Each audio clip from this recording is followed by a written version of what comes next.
Hi everyone, I'm John from Wiley Visuals, and in this video we're talking about shooting in sequences.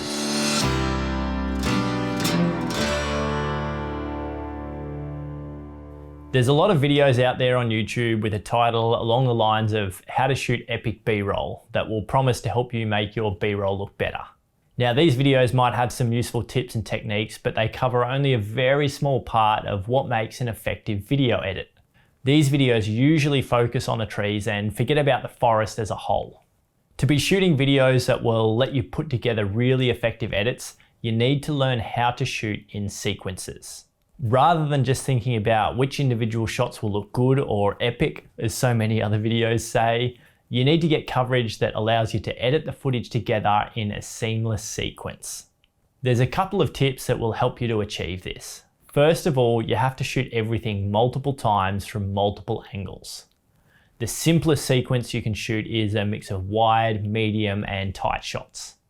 Once you've got these in the bag, you can also add in other angles of the same thing, like an over-the-shoulder shot or details of what the hands are doing. When you shoot the same thing over and over again from different angles, you give yourself a lot of flexibility when it comes to editing. When you've shot somebody doing a certain action from a single perspective, the only way to shorten or speed up the clip is to use jump cuts. This is a mistake I see a lot when people are using a gimbal. Every scene is shot from the same angle with similar framing, so it can be really jarring when clips are edited together. However, when you've got lots of different angles, you can speed up time and fit more action in by cutting between shots at critical moments. Each time you cut angles, it hides the fact that you might also be jumping forward 5 or 10 seconds. Conversely, it also allows you to stretch an edit out if you need to. You can replay the same actions from different angles to still keep it interesting and match the pace of the narration. Once you've got a grip on all the different angles of coverage you need, your next step is to think about how the shots will link together. You do this by leading the viewer's eye with conscious decisions. One of the best methods of leading the viewer's eye is with a match cut. A match cut is a simple hard cut where the subject in one frame closely matches the position of the subject in the next frame. When you line the subjects up like this, the viewer can register information much faster because they don't have to spend any time searching around the frame for the subject. It appears right where they were already looking. If you've ever tried to put together a montage of shots and it's simply not working, chances are you're forcing the viewer to look around the frame too much. Let their eyes settle in one place and you can still make chaotic edits flow much better. This all starts well before the editing. While you're shooting, you need to be conscious of where you're putting your subject in the frame, what direction they're facing, and how the camera is moving. Keep these things consistent and the viewer will barely notice when there's a change from a mid-shot to a close-up shot, for example. If you need to change the area of focus from one part of the frame to another, you need to figure out how you'll make that link with the subject and camera movement. If you have a wide shot with the subject on the left and a close-up with the subject on the right, then you probably need a mid-shot where the subject moves from left to right.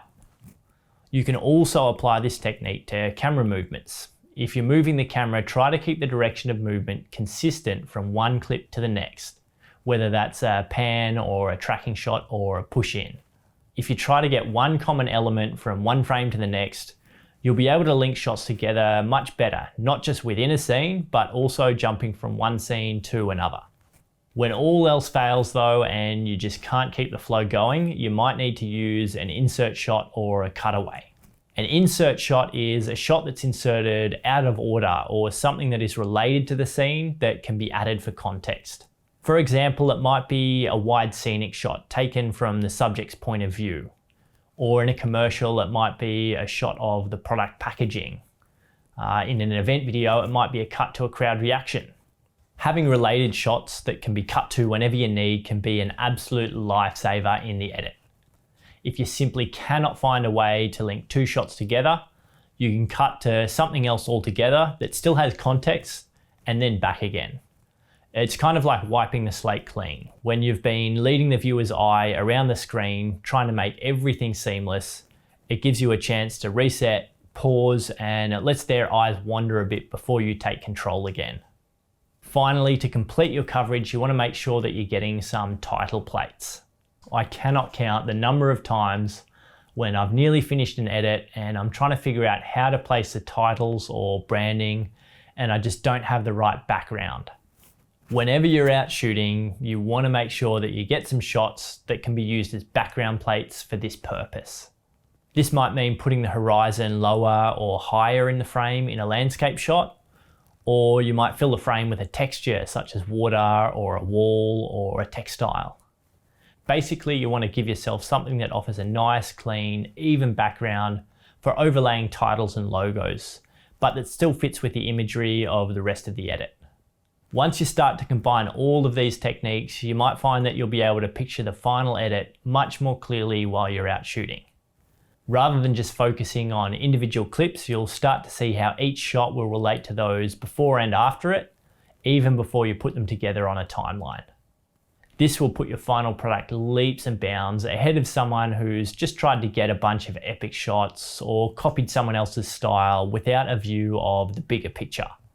Once you learn how to shoot and edit sequences that flow, you'll really be able to do away with all those fancy transitions and draw someone into the stories that you want to tell.